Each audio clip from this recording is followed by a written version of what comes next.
కానీ ఆ రోజు పరిస్థితులు అనుకూలించలేదు. కొన్ని ప్రాజెక్టులు పూర్తి చేయగలిగాం. ఇప్పుడే కొంతమంది మిత్రులు మాట్లాడారు. రాయలసీమ, రాయలసీమ, ఒకప్పుడు రత్నాలసీమ, తర్వాత రాళ్లసీమ ఎడారిగా మారిపోయే పరిస్థితి నేను ముఖ్యమంత్రి అయిన తర్వాత చూశాను. ఎప్పుడో కాదు, 25 ఏళ్లకు మునుపు. రాయలసీమలో కరువు వస్తే, నీళ్లు లేకపోతే పశువుల కోసం రైల్లో నీళ్లు తెప్పించి పశువులను కాపాడుకున్న రోజులు. పంటేస్తే 10 సంవత్సరాలు పంటేస్తే వేరుశనగ పంట 1-2 సంవత్సరాలు వచ్చి 8 సంవత్సరాలు విత్తనాలకు పెట్టిన డబ్బులు కూడా వచ్చేటివి కాదు. అప్పుడు నాకు అనిపించింది ఏంటి దౌర్భాగ్యం అని. అందుకే 1999లో హంద్రీ నీవాకు నేనే ఫౌండేషన్ వేశాను, నేనే ఆ రోజు ప్రారంభించాను. 2025కి పరమ సముద్రానికి నీళ్లొచ్చాయి.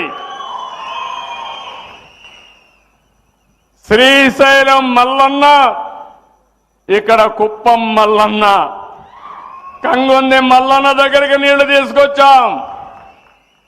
గంగమ్మ తల్లి ఆశీర్వదించింది, కృష్ణమ్మ తల్లిని కుప్పానికి తీసుకొచ్చిందని చెప్పి కూడా నేను మీకు తెలియజేస్తున్నా. నేను ఎప్పుడో ఒకటే ఆలోచిస్తాను, ఈ పరమ సముద్రం చూస్తే, ఆ నీటి పరవళ్లు చూస్తే నా మనసు పొంగిపోయింది. మా వాళ్ళు అన్నారు సెక్యూరిటీ మీరు దిగొద్దనంటే, కాదు ఇలాంటి ఆనంద సమయంలో ఒకసారి తిరగాలని పడవలో కూడా ఒకసారి తిరిగి మీ ఆనందంలో భాగం పంచుకున్నాను. ఇది సాధ్యమా అంటే చాలా మంది అసాధ్యం అనుకున్నారు. నేను ఎప్పుడు కూడా నా జీవితంలో ఒకటే ఆలోచిస్తాను. ఈ సందర్భంగా ఒక విషయం మీకు చెప్పాలి. నేను నిద్ర లేచినప్పుడు కానీ ఎప్పుడు కష్టం వచ్చినా మా ఇంటి వెలవేల్పు వెంకటేశ్వర స్వామి, ఏ పని కావాలన్నా ఒక్క నిమిషం ఆయన మీద భారం వేసి ఇంకా ముందుకు పోతాను. బుల్లెట్ మారిగా దూసుకుపోవడం తప్ప తిరిగి చూడడం నాకు తెలియదు. సంకల్పం పవిత్రమైనది. పవిత్రమైన సంకల్పం ఎప్పుడూ బలమైంది.